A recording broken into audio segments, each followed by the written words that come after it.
Hello friend, કેમ છો બધા? આઈ હોપ બધા મજામાં હશો.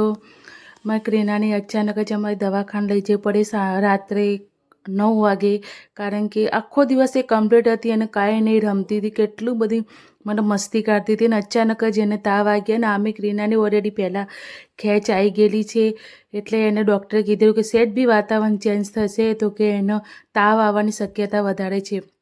તો અમે એને બહુ સાચવી. સવારે થોડું નોર્મલ એવું લાગતું હતું તાવ જેવું, તમે દવા આપી અને ખાવા પીવામાં બધી રીતે સાચવી, પણ અચાનક જ રાત્રે 9 વાગે એને બહુ 103નો તાવ ચડી ગયો. તો અમે થર્મોમીટરથી માપ્યું તો બહુ જ એટલે અતિશય તાવ હતો.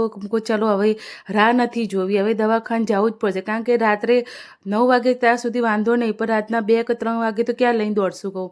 તો અમે તરત જ દવાખાને લઈ ગયા. ડૉક્ટરે તરત જ તાવનું તપાસ્યું હતું કે તાવ બહુ છે, તો કે બેન એક કામ કર, હું હાથમાં સોય નાખી દઉં છું અને રિપોર્ટ આપે લોહીનો રિપોર્ટ કરવા આપી દઈએ, જો નોર્મલ આવશે તો કાલે રજા આપી દઈશું, નહીં તો પછી કે એને રાખીશું મતલબ દવાખાનામાં.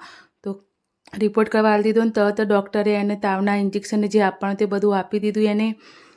અને અત્યારે આપીને તો તમને ઘરે જવા માટે કીધું કે વાંધો નહીં, તમે ઘરે જઈ શકો છો. રાત્રે કશું કે નોર્મલ તાવ આવશે, પણ કે ચિંતા કરવાની જરૂર નથી, કાંઈ જ નહીં થાય. સવારે તમે દવાખાનામાં આવી જજો, તેનો રિપોર્ટ આપણે જોઈ લઈશું, રિપોર્ટમાં શું હશે એ પ્રમાણે આપણે એની ટ્રીટમેન્ટ ચાલુ કરી દઈશું. તો અમે લોકો રાત્રે કીનું બહુ જ રડતી હતી, બહુ જ, કારણ કે એના હાથમાં ઇન્જેક્શન આપીને એટલું આમ ખરેખર આટલું નાનું બાળક જલ્દી મારા એટલી અચાનક જ ક્રીનાને ખબર નહીં શું થઈ જાય છે, રમતી ખેલતી અચાનક બીમાર પડી જાય છે. તો અમે ઘરે લઈને આવ્યા, તો ઘરે લઈને આવ્યા પછી એનો તાવ નોર્મલ ઉતરી ગયો હતો. તો એ બહુ જ મતલબ મસ્તી કાઢવા માંડી, તમે જો ઘોટામણા ને એવું બધું ખાવા માંડી. તો મેં એને થોડી મતલબ દાટી કે આવું ના કરીશ, તો પછી રિસાઈ ગઈ એમ કે મમ્મી કેમ બોલે છે. તો જેમ તેમ કરીને મતલબ એને મનાવી, અને પછી એને દવા બવા અમે જે પીવડાવી તે પીવડાવી અને એને એમ સુવડાવવાની કોશિશ કરી.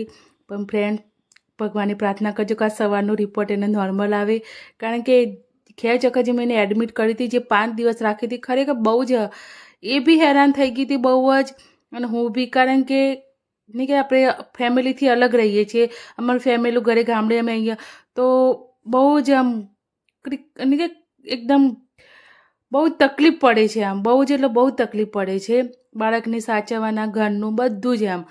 અને એ બધું ચલો એડજસ્ટ આપણે કરી શકીએ, પણ મારું નાનું બે મારી ક્રીના એટલી હેરાન થાય છે ખરેખર. તો ફ્રેન્ડ, ભગવાનની પ્રાર્થના કરજો કે રિપોર્ટ નોર્મલ આવે. હું તો ભગવાનને બહુ જ કહું છું, ભગવાન મારી ક્રીનુને એકદમ નોર્મલ રિપોર્ટ આવે અને એને કાંઈ દાખલ ના કરવી પડે ને અમારે ઘર લઈને આવવું પડે. તો કે બાય ફ્રેન્ડ.